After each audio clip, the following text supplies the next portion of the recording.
ভঙ্গুর অর্থনীতি ঠিক করতেই ভ্যাট বাড়ানোর সিদ্ধান্ত নিয়েছে সরকার, জানিয়েছেন প্রধান উপদেষ্টা প্রেস সচিব শফিকুল আলম। সন্ধ্যায় এক প্রেস ব্রিফিংয়ে তিনি দাবি করেন, বিশ্বের সবচেয়ে কম ভ্যাট ধরা হয় বাংলাদেশে। IMF এর পরামর্শে এটি করা হয়নি, বাংলাদেশের অর্থনীতির ভালোর জন্যই ভ্যাট বাড়ানো হয়েছে জানিয়ে তিনি বলেন, এই টাকা জনকল্যাণেই ব্যবহৃত হবে।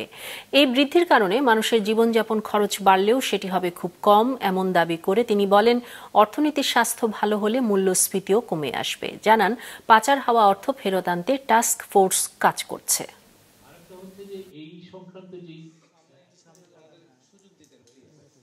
আমরা বলছি না যে কিছু ইম্প্যাক্ট হবে না, বাট আমরা মনে করছি যেটা খুবই মিনিমাম হবে। আমরা মনে করি না যে এটা খুব ম্যাসিভ ইম্প্যাক্ট হবে। আমাদের ম্যাক্রো ইকোনমিক স্ট্যাবিলিটির খুবই দরকার। আপনার যদি ম্যাক্রো ইকোনমিক স্ট্যাবিলিটি না থাকে, আপনি নিজেই দেখবেন যে না, আপনার টাকার মান কমে যাচ্ছে।